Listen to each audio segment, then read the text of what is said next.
There we are. There he is. Huh? Hey. This is very, very smooth. Smooth as silk, hey? No one would have noticed. No one would have noticed. I get so excited when things work. I'm like, yay. Hey, yay. Anyway, hi, welcome to the FiveStack. Yay, we're here. Like, just listen, you got to deal with a couple things when you have a couple of middle-aged snacks that grew up with telephones plugged into the walls and wooden TVs. You can't expect us to get the tech right all the time, half the time, or maybe even some of the time. We're just happy everybody's here. How are you, my friend? This is, what are we, Thursday? We Wednesday? No, it's Wednesday today. We're Wednesday. It's still Wednesday. We're not even halfway through the week, and there's so much news. It's unbelievable. The things are just bursting at the seams. Yeah, it's only Wednesday, and man, oh man, we've got some breaking news, 5 breaking news stories that we're going to cover today, and they sit in and around a couple of different topics, and we'll extrapolate out that. The United States of America going through some things right now. Jack Smith is testifying. We'll talk about that a little bit. You've got the Epstein files coming out. We'll talk about that. MAGA is literally crumbling at its very foundations. Susie Wiles in the Exodus, Dan Bongino, we'll get to that as well. We've got a television address tonight that nobody seems to know what's going on. Specifically, Trump guarantee he has no idea what's going on tonight. He just knows he's going to give an address and try and convince you things aren't as bad as they are. And we're going to spend the next hour or so convincing you that, yes, indeed, they're not just as bad as they are far fucking much worse than you think. Hi, Zev. How are you? I am terrific. It's good to be here as we start the top 5 countdown of breaking news stories that are happening right now. The FBI Deputy Director's Office sits empty as Dan Bongino clears out ahead of his January departure. While Trump's own chief of staff spent months telling Vanity Fair he has an alcoholic's personality and his cabinet is filled with zealots and conspiracy theorists, Bongino has clashed with Attorney General Pam Bondi, of course, and now apparently he's not coming back to the office at all. He's yelled at people during meetings about the Epstein files, and the FBI agents openly count down the days until he's gone. He's so unloved within the FBI. Now, he's, of course, something of a clown. He's not being the kind of person you'd expect to be a deputy FBI director, but the fact that he's leaving with in such an unceremonious way is quite something, and it's just the start of what many people think could be a big exodus out of the White House. This is a big one. I had a quick emergency Substack Live today with Lev Parnas, who telegraphed this, if you remember. I believe it was on July the 6th, and then started pounding away at this, really kind of let the cat out of the bag. August the 8th, we're now in December, so August, September, October, November. 4 months. Lev's had this for 4 months. Yeah. We've been talking about it here for 4 months, and finally, what does Dan Bongino do? He shocks the world. I would love to sit and impress everybody with all my inside knowledge. I'd love to sit and tell everybody what this really means strategically. But listen, if here's the truth, you know how yesterday I'm like, hey, bottom line is America has a rapist, con man, mobster as the president of the United States, and his wife is a former Eastern Bloc hooker who reads kids' books. Yeah, it's an incredible clip. I'll brass tacks this story for you as well. It's over. The MAGA exodus is beginning. Dan Bongino knows what's in the Epstein files, and he knows that if he hangs around much longer, he knows that he will never work again, never make money again, never be taken seriously again. He will be called a coward and a hypocrite and an enabler, as will every member of the GOP who are all talking quietly today. Doesn't matter if you're in the Senate or if you're in the House going, what do we do? The Epstein files are supposed to come out tomorrow. Jack Smith is currently tearing Donald Trump apart. Susie Wiles laid bare what we all knew, is that Susie Wiles has to effectively herd cats, and they're all psychotic conspiracy fucking theorists, weirdos with dementia, and closeted homosexuals looking for a place to happen. And so now what we have is Dan Bongino, which is the first brick to fall, part of the FBI. And he's like, I can't, there's no way I'm going to have a life if I stick around. And then you got Susie Wiles blowing him up, Donald Trump, everybody in Trump's universe. And now you have, which, by the way, was strategic. And here's the beautiful part. They can't control it. They can't stop it. They can't prevent Susie Wiles from sitting for 11 hours with Chris Whipple from Vanity Fair, New York Times, giving absolutely everything to Chris Whipple that you saw in the Vanity Fair article, over 11 different visits, over 20 hours, all recorded. Susie Wiles is plotting her exit, and that was her opening salvo, effectively telling Trump in the press, I got all the dirt. I know where all the bodies are. and if you don't cut it, if you don't cool it, I'm going to be making some noise on behalf of the United States of America. Now, Susie Wiles also has blood on her hands. I'm not painting her as a hero or a whistleblower or any of those things. She knows what Dan Bongino knows, which is what Nancy Mace knows, which Marjorie Taylor Greene knows, which Thomas Massey knows, which Don Bacon knows, which Lisa Murkowski knows, which every single GOP member shaking their head going, we can't do this, otherwise our careers will be over forever. And that is that Donald Trump colluded with Russia. Donald Trump colluded with Jeffrey Epstein. Donald Trump is a rapist. Donald Trump is going to be outed. Donald Trump is going to lose and get crushed in the midterms.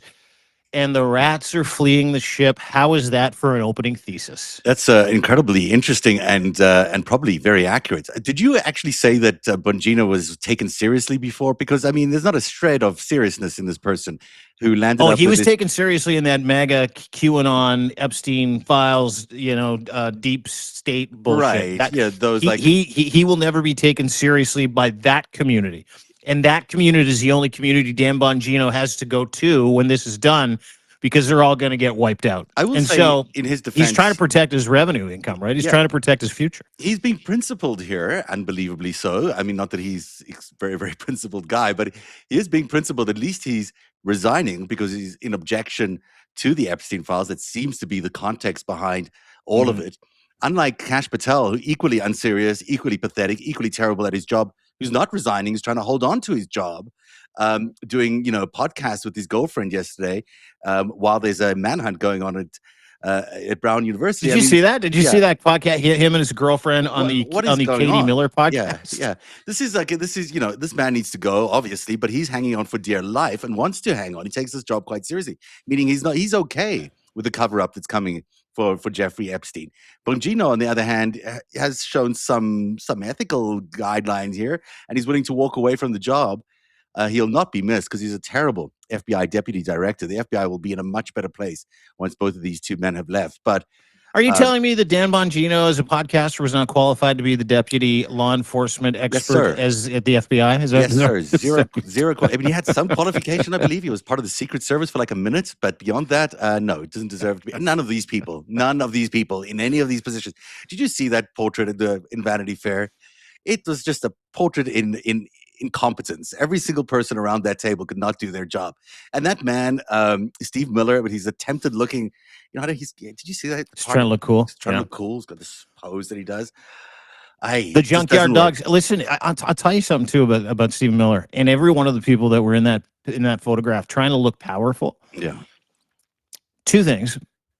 Stephen Miller has never in his life looked powerful. Yes. Stephen Miller is just a little incel in a hose bag that I could fold in half. Like if I met him on this corner of the street, he'd be the guy that ran into Starbucks calling the police if I called him a name. Like that's the kind of guy Stephen Miller is. Probably. And I got it on good authority from Michael Cohen and Lev Parnas in a recent Substack Live that we did. Yeah. That Stephen Miller didn't say a word for the first year and a half to 2 years of palling around with the MAGA crew, the Trump regime, the OGs like Cohen and Lev Parnas. He was the coffee boy. Oh. And he was elevated because Donald Trump and him had a conversation, apparently, where he effectively is like, I just like white people. I don't like anybody else. I think we should have an ethnic cleansing of the United States of America. And Donald Trump was like, you're meant for big things. Well, I mean, he found a kindred spirit in Donald Trump with these incredibly racist policies. I mean, this team is going down. I'm really interested in your take in Susie Wiles. So this is an exit strategy, you're saying. This is her basically walking out the door and protecting herself. But she's not going to be alone here. There are other people who like her, who work for her within that team, who will not be staying in the next year of this White House. And as the Susie Wiles tonight for a speech, I'm really curious to see how he's going to handle this as he's left. He's going to be left empty. He's got no one in the White House. Maybe Stephen Miller will stick around. Maybe Marco Rubio will stick around because he sees the future there. But, is anybody else going to stick around? This is sort of like when those senators walked into Nixon's office and they're like, we're kind of done. Yeah. And that was it for Richard Nixon. He lost what was left of any of his support. The Trump regime is a mirage. and that's held together by a couple of serious people. Susie Wiles is one of them. Actually, Lev worked with her at a lobby group, and she's been in charge of several campaigns. She's put several governors in office, Supreme Court justices. She's responsible for DeSantis, believe it or not. There are lots of different aspects of Susie Wiles that are terrible, like her connections with Russia, but she is a very serious dealer, right? Yeah. I go back to that original thesis where we were talking about her. She sat down with Chris Whipple 11 times. Mhm. Not only did she sit down with him 11 times and give the goods on every single one of the individuals in this picture here, including Pam Bondi, who she said whiffed on the Epstein files, including Donald Trump, who said he's all over the Epstein files. Lev brought this up today. If anybody's ever been interviewed for a piece, right, where they're going to write a hit piece on you, or they're going to write something after you've just given 11 hours of deposition for an interview, really good outlets, really high-end outlets like the New York Times, Vanity Fair, say what you want about, the way they lean, I don't care. They've got real professionals that write there. They write it gradually, and then they give it to the asset of the interview, the person being interviewed. They said, please feel free to pass this along to your lawyers. That happened here. And Susie Wiles and her team were like, looks great. No way that interview gets out. Unless so let's just go over what that means. Practice, it really is a normal practice. I haven't seen for it to go through lawyers first. I don't know. No, man. This was allegedly vetted by Susie Wiles' team. No one in the White House knew what was going on, other than they trusted her, apparently. They're like, yeah, well, we don't care what you said. We know you're going to stick up for the regime. You're Susie fucking Wiles. And she's like, you're goddamn right I am. What's that? I think that they went to the lawyers. I mean, anytime you got a journalist who checks with their client or checks with their subject and then their lawyers, that's not a good journalist. That's not someone who's can be objectively trusted. Anytime you got a journalist who allows the subject of the article to read that before it's published, isn't doing their job correctly. You have to write the article, right? Yeah. If you've done this before, many times, you write a piece on somebody and you contact them and you want comments on certain parts of those pieces. Fact check everything. Fact checking is one thing, but going in and saying, "Hey, here's the piece." I've never done that. That's maybe not a journalistic practice. No, but you have asked for comment on certain things. Everything. Yeah, you go and you. This whole thing was fact check with Susie Wiles. She's no shrinking violet. Oh yeah, I'm sure it was. Let's not get hung up on semantics, but that's what I think we're agreeing and saying the same thing. Yes, we are. So now this becomes strategic, where Susie Wiles can't go to Donald Trump and go, "I'm out." She's probably tried to challenge him a bunch of times, which she did indeed say in this interview, whether you believe it or not. Now she sees the writing on the wall, like Dan Bongino sees the writing on the wall. We are going to get crushed. This president is engaging in a laundry list of criminality. The people around him are engaging in a laundry list of criminality. And we are going to lose the midterms. We might even lose before the midterms. You don't think that Susie Wiles isn't plugged into every single GOP member that's leaving the boat that hasn't said anything, just resigning, not running, not going to show up for certain votes, giving Democrats the ability to do whatever they want between now and the midterms, if indeed that happens. Susie Wiles is not a dumb person. No. And she made sure that interview came out, and the first thing she did was tweet as soon as this went viral. I don't know if you've seen the tweet. Yeah. The hit piece that disingenuously accredited words and but she never once said she didn't say any of it. Everyone has agreed to it. I mean, Vance has basically admitted that he is a conspiracy theorist in the face of all of this. Even the president himself was previously quoted as saying he's has an alcoholic's personality, that he sort of identifies as being that. So there's nothing in here that isn't correct. It's all fact checked. It's all true. She's just saying it was a hit piece and there was some good stuff that they didn't report, but there isn't any good stuff. I mean, this, goes back to tonight's speech where you got the president saying this has been a great year and he's going to stand up in front of the nation and say what a fantastic year it is. We'll get to this at number one, but there is nothing good going on here. This is a terrible administration. Everyone can see it. It's a disaster in every way. There's not a single good thing he can point to, actually. The economy sucks. Foreign policy sucks. The people aren't happy. The polls are terrible. His staff aren't happy. There's nothing good happening in this White House. Life expectancy during his first and second term has dropped 5 years. Yeah. So, I mean, that's saying something. Listen, Susie Wiles has given herself an off-ramp. Yeah. Susie Wiles is in control now of whatever. Donald Trump, MAGA, his presidency. Susie Wiles just basically put her hand on the top of the bat. If anybody has ever divvied up teams playing baseball, bang, bang, bang, bang, bang. Hers is the last hand on top of the bat because of that piece that is crushing Donald Trump. There is apparently such amazing panic in the White House. And this will tell you how panicked Donald Trump is. He's going to free ball it in an interview tonight at 9 o'clock, to your point, and we'll get to that in a minute. That interview was announced about 2.5 hours after Susie Wiles tweeted. Yeah. I swear to God, guys, I didn't mean it like that. Yeah. The thing is, in her piece as well, she's already laying the groundwork for what may come next. And I think if you look at all the comments, the one person she's quite good about is Marco Rubio. The one person she doesn't actually take to the cleaners is Marco Rubio. And I'm wondering if she is thinking, how do we manage this post-Trump world? And can Marco Rubio be the guy who does that? Because she does torch Vance. There's no doubt about that. And Vance is just not acceptable to anybody as a potential president. But the Secretary of State, Marco Rubio, has not, he's not been to Russia. That's for sure. Well, he's largely been cut out of the whole process, and she and Rubio are really, really close from her time in Florida, right? So, could that be their solution? Could that be what she's trying to pave the way for? A resignation by the president and the vice president, and then maybe the Secretary of State takes over. That's not an unusual. That's not an unusual succession. I mean, it can be done if the House Speaker doesn't want to do it. It can be done. Number 4 on the countdown today.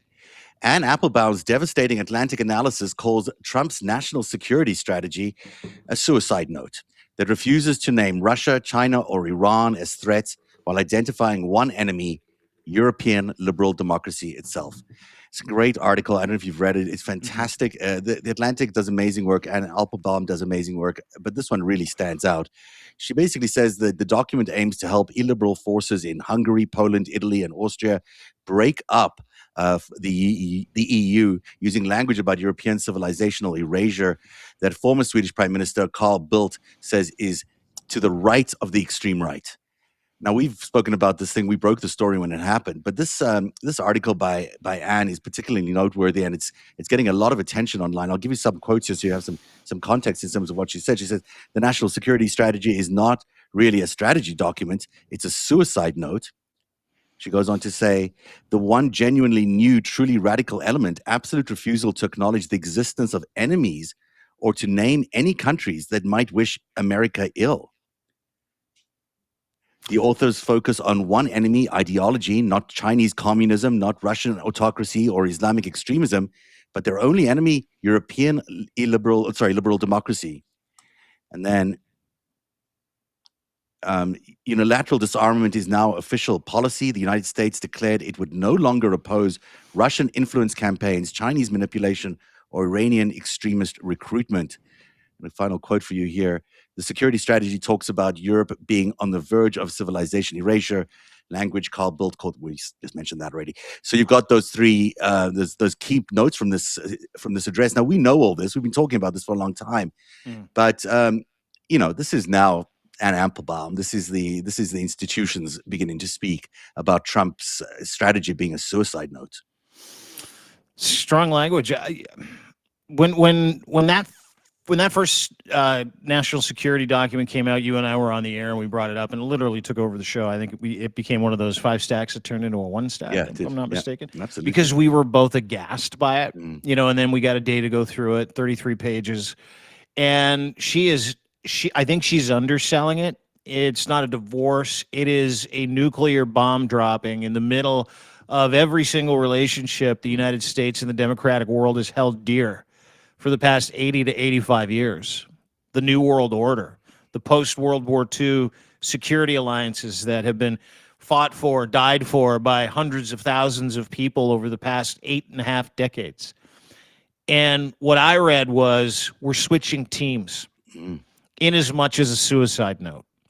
It is, we don't care how we kill America, but what we can tell you this is that what is important to America now is important to Russia, is important to China, is important to Hungary, it's important to North Korea. The United States was the lone country to hold out a human rights vote the other day to recognize human rights in certain countries that don't have any. They're like, nah, we're not doing that. Fuck you. The only country, 153 to 1.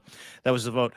Because you can believe people when they tell you that Donald Trump is a fascist. You can believe us now when we tell you that the United States, in plain writing, in their national security strategy that plots the course over the next year of what's important for the United States to support in terms of foreign policy, foreign governments, what they're saying is they're not going to support any of those governments if they're liberal European democracies. They're going to support the parties, the AFD, the far right, the hate parties, the white supremacists, the same people that are that Donald Trump robed himself with on the way to the Oval Office twice, the same people that attacked on January 6th, the same people that went after Ottawa during the Flu Trucks Klan and the fake trucker convoy, that we're just going to promote those parties and those interests because that is what we want for the United States because we are now the governing party. So fuck democracy. And buried in that document was the idea that Canada was just a vassal state of the United States of America, a place that they could treat as their dumping grounds, a place they could extract wealth and minerals and energy from, and didn't even get the decency of a recognition of the sovereign state as a democratic government. So it was worse than a suicide note. And I know I say that because I've got a vested interest in protecting the country that I live in, that you live in, the country that has been so far the only country to stand up to Trump and do so effectively. But Donald Trump literally, and Ann nailed it, literally basically said, we don't give a fuck about Democrats. We don't give a fuck about democracy. What we care about is how hardcore can we be? How dictatorial can we be? Because that's the team that we have now decided to shift down into being on that team. We don't give a fuck about democracy anymore. We lied to you for the last year and a half when we tried to win this election. We don't give a shit about free speech. We don't give a shit about habeas corpus rights. In any country in Europe that doesn't align with that, you are our enemy. That's what that document says. Yeah, it really is. And we know what it says to me is not only that if we, I mean, I think the notion that we're committing suicide is important not to just gloss over. This is the end of America. This is the end of the era of America having influence over the world. And, you know, it's so easy to say, well, this is all Donald Trump, but it's not just Donald Trump. And this leads into our next story here. The Chinese and the Russian governments are actively at war with the West. They've been actively at war with America with these information campaigns, with the attempts to install Donald Trump as the president of the United States twice. You know, it's easy to ignore the fact that those countries are the ones that are really doing it, but those are the countries that are really doing it. This is not some self-created Donald Trump thing that he made up by himself. This is created by China and Russia in the attempt to ascend to the leadership of the world. This is Beijing's policy to try and lead the world. And this is why we have warnings now from the British and other countries about, you know, a potential World War III breaking out. This is where we are heading. I've been saying it for over 2 years now, that this is the plan to get us into World War III. And here we are heading into World War III. Britain just launched military's intelligence services, consolidating all defense intelligence under one organization for the first time in UK history. This is the number 3 story. As Canada mobilized 300,000 civilians in the biggest force buildup since World War II, this story you just mentioned. Dean, you've been reporting about this on your site. There is a recognition by what were the former allies of the United States that war is coming, and it's time to prepare for that war. Do you have the clip that I sent you today of MI6 officer? Because it didn't process correctly. Oh, no worries, no worries. Chief that. of the Secret Intelligence Service. Her name is Blaise Merchuli. And she was just actually labeled the head of MI6. She's the first woman. It's a fucking cool story. She looks like she could break us in half too. Like she does not fuck around. She used to run spies in the Middle East. She's fluent in like 5 different languages. She stood up and quietly declared 2 days ago, in one of the more stunning things that's not getting enough attention, that we're on the precipice of war. And I remember watching it when it first came out, and I thought, okay. And because of what we do, we write, we file things in our heads. And then I started thinking about Finland's, pre-war posturing, turning most of their border into marsh, thinking about Poland doing the same thing, fortifying their borders, thinking about conscription coming back in France, coming back in Germany, thinking about the SAFE Act, thinking about the multi-billion-dollar rearm Europe. And then I started thinking about Canada, because it's funny. My mind's over there, but then I come back over here. And things I never expected us to do, we're doing, right? Canada is effectively saying, we need 300,000. They've got a recruitment drive for 300,000 civilian army officers. So they're building a 300,000. This country right now is recruiting 300,000 men and women, Canadians, to serve in a civilian defense force. And it requires a few hours a week. You get drone training, you get artillery training, you get rifle training, and you go and train. And you can sign up for it, kind of like the National Guard, but a federalized National Guard. We've never had that before. No. We've never had that before. We've got a massive recruitment drive to have full-time soldiers. We're buying tens of billions of dollars worth of military equipment. We're building a Gripen factory in the country. We're building munitions capabilities in this country. We just signed a $21 billion deal with Sweden, a security and trade deal where we've basically divorced the United States. So when I think about that announcement from MI6, and then I think about Navy intelligence officers standing there the other day after Blaise Merchuli said, we're on the precipice of war, so heads up, is the men and women of England need to be prepared to fight for their brothers and sisters. That was another comment that was made the other day. Yeah. You got Canada rearming, massing a 300,000 person civilian fighting force. You've got the EU, every single one of those countries fortifying, preparing, building munitions, fortifying their entire border regions. Everywhere in the EU, there's a democratic country that is involved in trying to support Ukraine. They're doing this. Now, why? Well, they're going to war with America.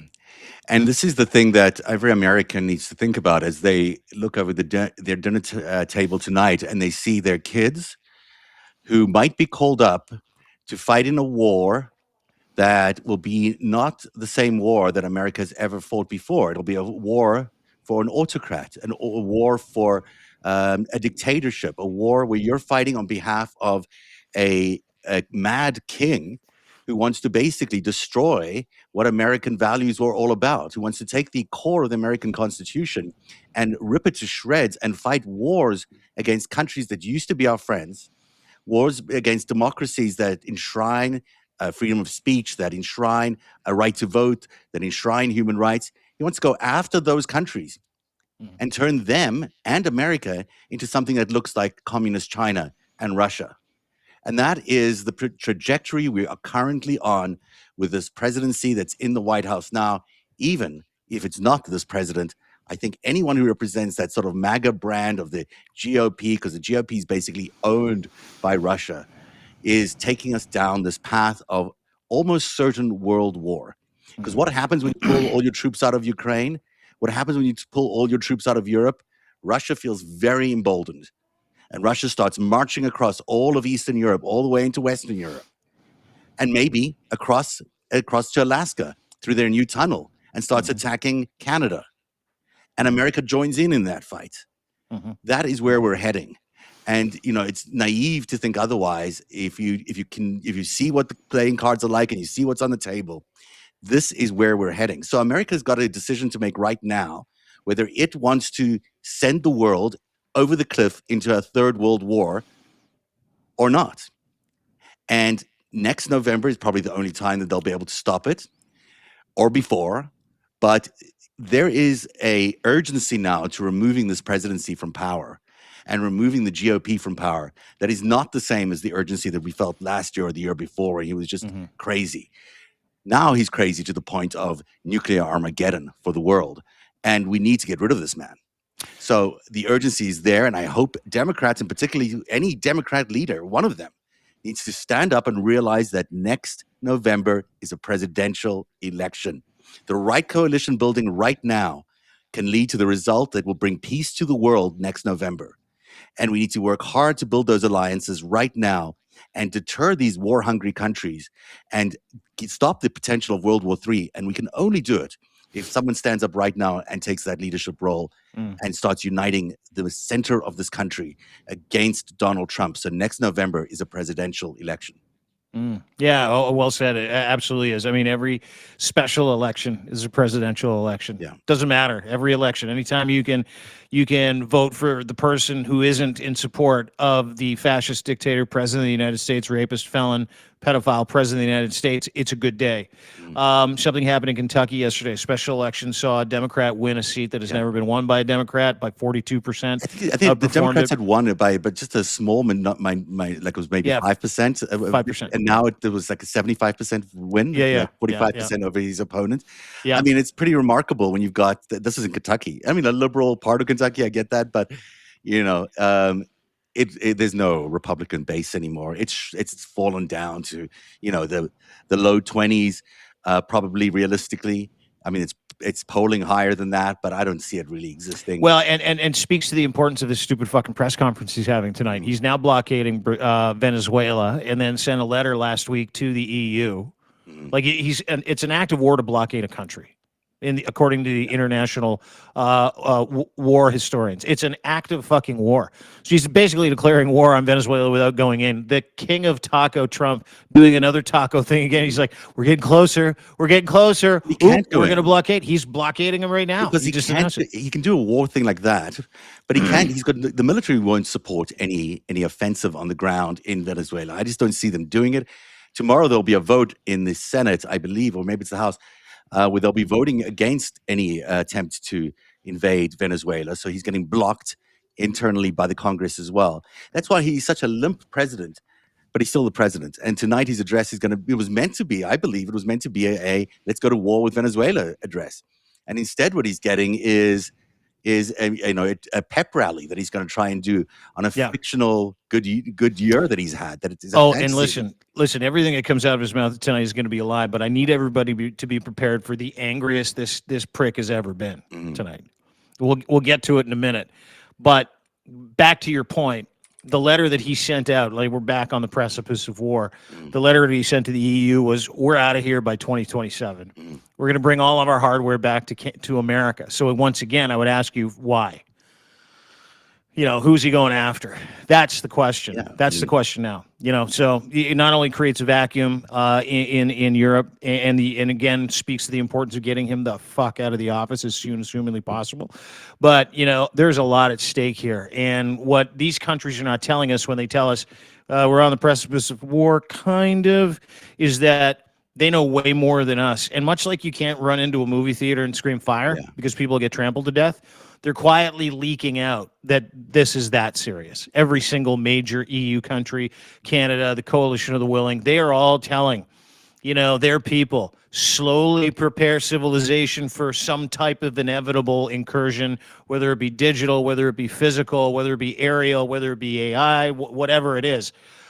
Slowly prepare for it, because Russia, China, Trump, they're on a fucking mission to carve up the world into 3 different zones. Absolutely. There's no doubt about it. I just want to add this one story into the lineup, which wasn't there. It's about former special counsel Jack Smith told lawmakers on Capitol Hill today that President Donald Trump himself is responsible for the criminal indictments against him relating to the January 6th insurrection and his possession of classified documents. Republicans hold Smith in for a closed-door deposition as part of their year-long effort to downplay the president's actions and portray the cases against him as purely political witch hunt.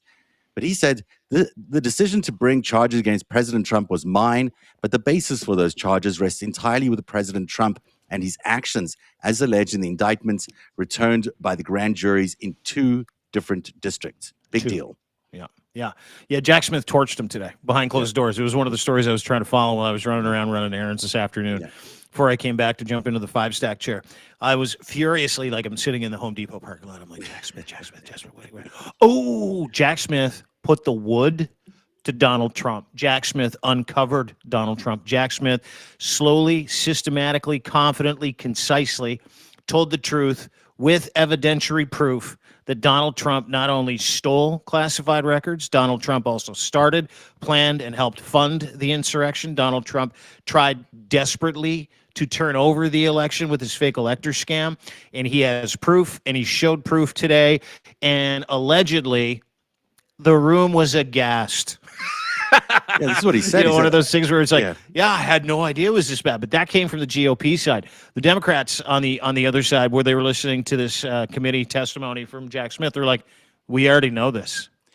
We all know we knew this. And Jack Smith is a good guy. So, he's a career prosecutor. This is not the kind of person who would just be on a political witch hunt. He said, our investigation developed proof beyond a reasonable doubt that President Trump engaged in a criminal scheme to overturn the results of the 2020 presidential election and to prevent the lawful transfer of power. That is massive. I mean, as much as we've known this, to hear it from Jack Smith in these words, our investigation also developed powerful evidence that showed President Trump willfully retained highly classified documents after he left office in January 2021, storing them on his social club, including in a bathroom and a ballroom where events and gatherings took place, exposing America's secrets to anybody who happened to be at Mar-a-Lago. And you got to pay to get into Mar-a-Lago, right? Yeah. Well, if you're a Chinese spy, you can't get into Mar-a-Lago. Yeah. So this is a big deal. I mean, it's obvious to all of us who've been around for a while in this story, but the fact is he's gotten away with absolute murder, and he's also gotten away with attempting to steal an election, which used to be a disqualifying thing. It used to be that if you tried to do what he did for 2020, you wouldn't be able to actually do a run for 2024. But I guess that went out the window as well somewhere along the way. It's just awesome to see a guy like him not afraid of Trump. Yeah. Right? Like he was, you watched him walk into his testimony, into his hearing today. He was fucking confident, slow, walked in. Hey, how you doing? Walked in, blasted Trump all morning, didn't get angry. Calmly, I don't think he just does. I think he's one of these cool as a cucumber guys who's done so many things. He doesn't lose his cool at all. Yeah. I just don't think he's just not that guy. Don't sleep on the fucking idea that Donald Trump is scared shitless of that too. And again, don't sleep on the idea that the distraction of tonight's press conference isn't to try to paint this guy as a piece of shit too. He is going to go for broke tonight. He has to. I mean, he is, literally the emperor without clothes. He is standing out there with no support. His entire White House seems to be against him.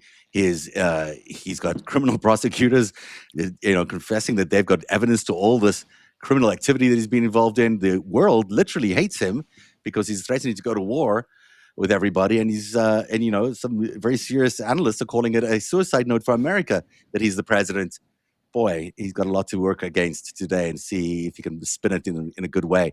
Meanwhile, something else that happened in the number 2 story. You remember ISIS, the thing he said he defeated? Well, ISIS struck on 2 continents on the same day, and people have been talking about the Sydney massacre as being a big story. Well, there's also the other story that happened, the killing of 2 U.S. soldiers in Syria. Both were claimed to be responsible, claimed responsibility was ISIS responsibility. So the Syria attack came from the inside. A Syrian Internal Security Forces member killed Americans in a green on blue attack after officials warned the U.S. coalition about ISIS threats that were ignored. So they've been asleep at the switch. The organization they said that they defeated is actually not dead. And now we've got these twin attacks that happened. The Sydney attack where 15 people were killed, and the attack in Syria. The soldiers were returned home. The bodies were returned home today. Trump, I think for the first time ever, was actually there to see the bodies returned as he vows retribution. But it's a little bit too late considering he ignored warnings that this was coming. Not surprising. We've been saying this for months too. These terror attacks were going to come. Yeah, I mean, there's not much to say other than, honestly, just 2 horrific incidences. And, we can point to the failure or the lie that Donald Trump continually tells everybody that he was the guy that wiped out ISIS. He didn't. Clearly, they are now active again. It's not something you can just wipe out. Donald Trump has, as the West has, pissed off and created all kinds of hatred via, hardcore Muslim extremists. And they will never stop. That's the thing is that shocks me about this ongoing effort in Gaza is that it doesn't matter what they do. They just create more and more hardcore zealots that will go out and wait for their time and kill as many people as humanly possible in the name of Allah Akbar.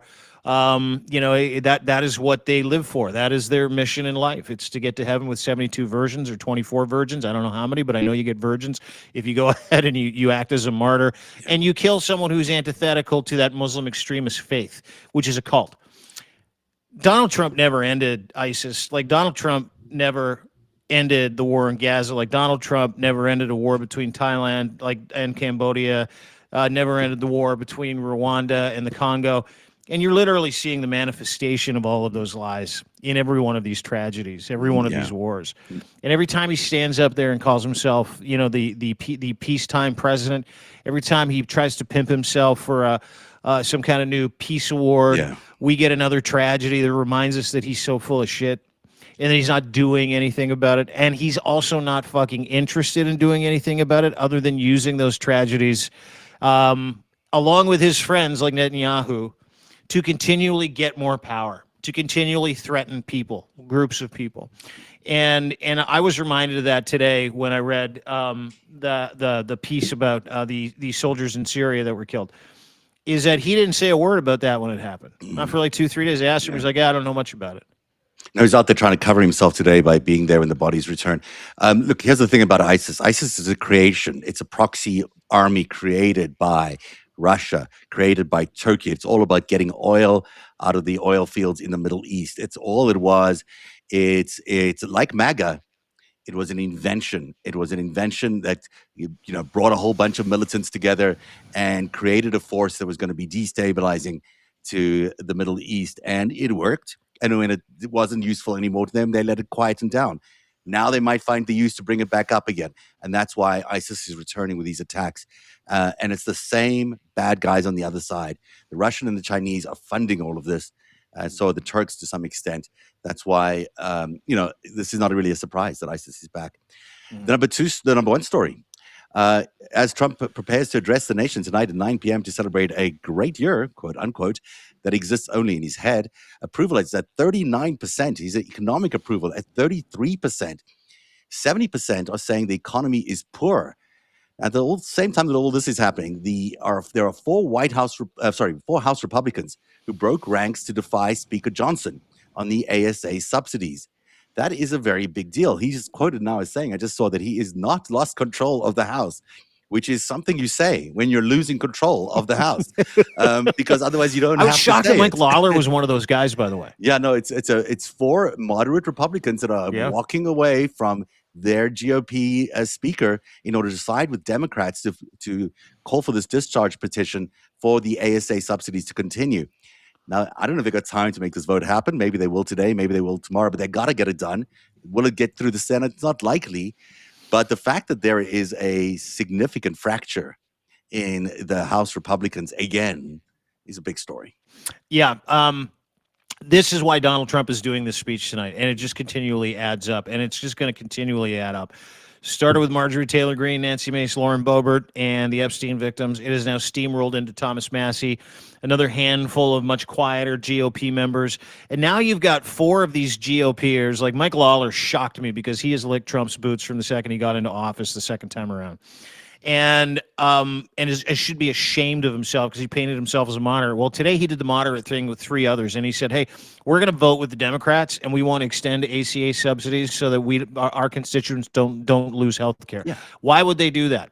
They would not do that if just because they're nice guys. They're not doing this because, I just feel bad for my constituents. Fuck no, they don't give a shit about their constituents.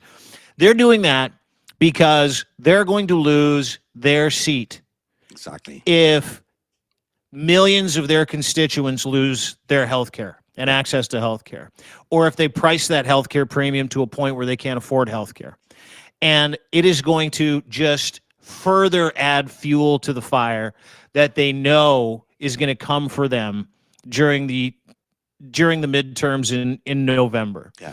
And there is no profiling courage with any of these people, but at the very least, you're starting to see people go, okay, I don't have to be afraid of the big idiot.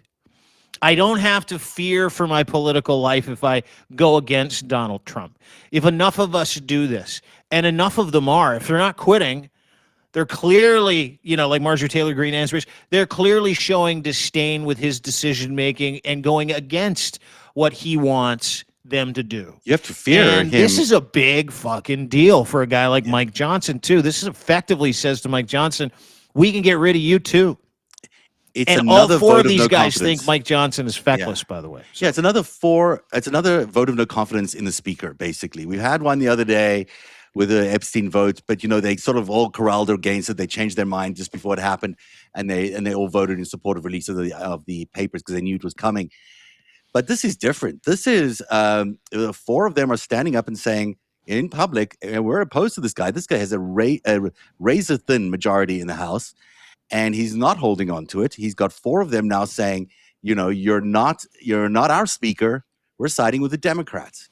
Now, of course, they're doing it because of these exact election performances we've been seeing. In Virginia, we had that 50-point win over performance. Rhode Island was the other one.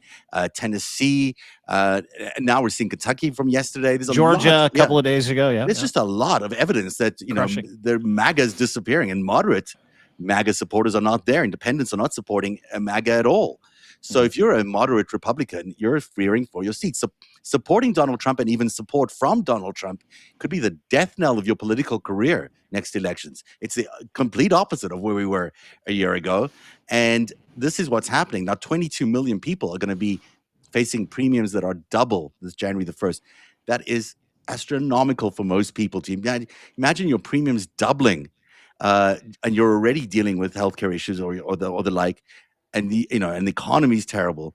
They're seeing the writing on the wall, Republicans, and this is something that they're wearing. And you got to give it to the Democrat leadership in the House for making this stick to Republicans, because it really is sticking.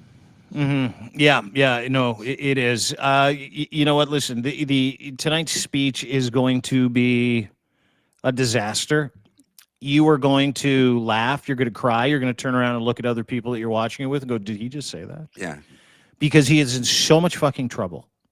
He's not just in trouble with his own party and his own base, which was thought to be bulletproof, his own cult. Yeah. Like the cult is fracturing, his party's fracturing. His most ardent supporters are effectively coming after him now. Yeah. And his bootlicking faithful are voting against him and his agenda and what he wants. And we watched Jack Smith. Everything we talked about today, from the exodus of Susie Wiles, which is impending, Dan Bongino saying he's out, Trump trying to muzzle him on the way out too, which is another story we didn't get a chance to get to today. The lengths that Donald Trump is going to convince everybody that he's a peacemaker when he's not.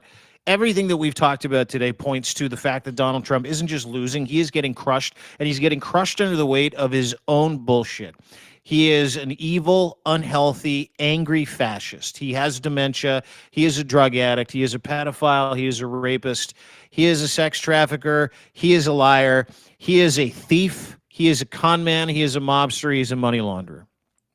He's all of expect every one of those personalities to come out tonight, and expect every trick in the book, from blaming Joe Biden for everything to telling everybody that the economy that they're living in isn't real, and what they're paying for is much cheaper than the things they've actually been paying for, and that the gas that is so expensive and the food that's so expensive and affordability is a scam.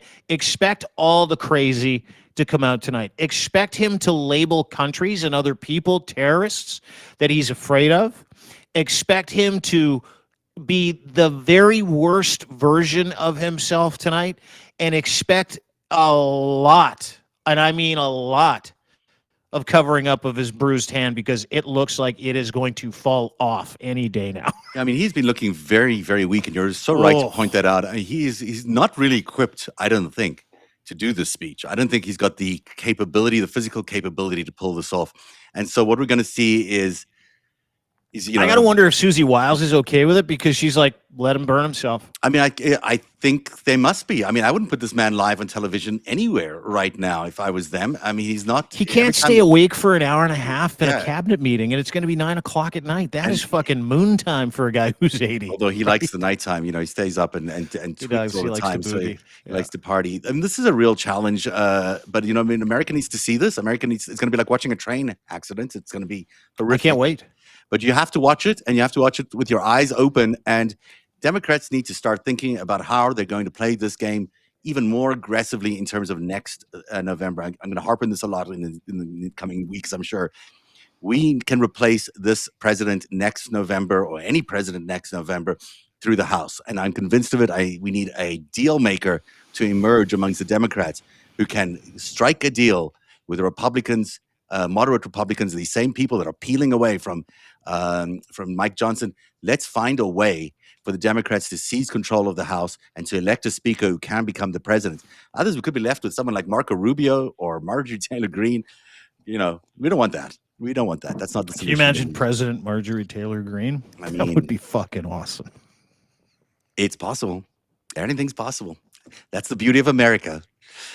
Dean Blundell from deanblundell.substack.com. Always the best place to get all this news and every little bit of the stuff you're hearing about Europe and the war drums, beating. That comes from Dean's incredible reporting. So please check out deanblundell.substack.com, where there is still a 25% offer for this month. Annual subscriptions to the end of the month. And you get unlimited how many access. founding members do you have now? You have lots, I bet. You know what? I hate to say it, but I'm almost like I'm a couple hundred away from 40,000. Wow. Yeah. 40,000 founding members or 40,000 followers? No, 40,000 followers. I have 28 founding members. Okay. I would love to get to 50. I think that'd be awesome. You don't pay again if you get a founding membership. Christmas, it's like $150. What's that? It's Christmas. You should be getting all those guys. No, everyone should be giving you Christmas gifts. It should be. Everybody gift a founding membership to your friends. If you appreciate what we do here, go to deanblundell.substack.com, go to narrative.org, and we're going to give everybody, I'm going to give everybody, I don't know if you will, I'm going to force you into this maybe, a lifetime subscription for a founding membership. You never pay again. We'll send you an email, and you'll just get continually upped for the rest of your life. And I've got that 25% off, which is awesome, right? It's $80 a year. I think maximum $80 a year, and you get unlimited access to the chats, access to talk to us, ask us questions. And we do a live and interactive show on Saturday, Coffee with Lev and Dean, where what we do is we bring you on and we talk to you, a bunch of added bonus stuff if you want to do it. If you want to be a free sub, I am so grateful for all of you. It doesn't matter who you are. And as is Zev, who does just the most incredible work laying down the tracks for what it is that went into where we are today.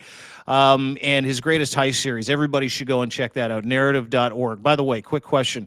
When is the next chapter coming? I'm writing it right now. I'm a little, I don't know what to do, because the Epstein files drop on Friday.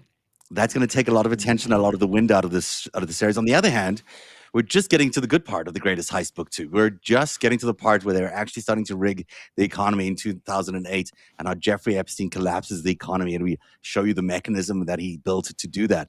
I am writing furiously every single night. I don't know, maybe it'll be out this weekend. Maybe it'll be out Monday, but the Epstein files are going to take our attention on Friday. We're going to be busy on Friday. We'll be here all day Friday, by the way. I'd wait till next week to put that out. Yeah, I think it's going to. There's a lot of stuff coming. Because you're probably going to be able to take some stuff from this dump if we indeed get a dump. And, of course, the House Intelligence Committee, House Oversight Committee Democrats are going to be putting out much more disturbing stuff on Friday as well. So I hope so. I hope we get to see something new on Friday. I mean, I'm worried that they're going to try and move this along, that they're just not going to release it. They can't, but they might try. We'll see what Pam Bondi decides to do. It's up to her at the end of the day. But I don't think she's profiling courage either right now. She's probably just going to follow the law. We'll see what happens. But I feel like if Pam Bondi wasn't Pam Bondi, she would be working. Like if you put her in a laundromat uniform. Yeah. No, she's a lawyer. She's a good lawyer. She's a well-known lawyer. She's a lawyer. She's a lawyer. Listen, you and I both know lawyers. Yeah. I have some friends that are lawyers. Yeah. That are really dumb. Pam Bondi would fit into that category. Have a great day, everybody. Thanks for watching the FiveStack. Thanks for joining us. Go to narrative.org. Become a subscriber today. Share this with anybody that you think would benefit from it. And again, thank you for taking time out to spend an hour with us. We do this every day at 3 o'clock. Tell your friends. Become a member. Gift a subscription. Subscribe for free. We just want to interact with you. We want to talk to you because we are you, and we're so grateful for your time. So we'll see you tomorrow. I imagine we're going to have some more breaking news, and we'll be covering what happens with Trump tonight, 9 o'clock. I'm going to get the popcorn out. Everybody else should. It's going to be a pure lesson in insanity because he is up against it, which is good news. When is it? I'm carrying it live, and you should hopefully will be there. Oh, dude, send me a thing, and I'll carry it live too. Yeah. Okay. Yeah. Well, great to have you here. Okay. Join us afterwards. We're going to do a whole panel. Join us. I'm going to. Is Waj coming? I don't know yet. I haven't got all the RSVPs. I'm going to double check when I get off here. All right, I'll be here. That's all at 9 o'clock tonight. This is the FiveStack. It's December 17th, 2025. Have a great day, everybody.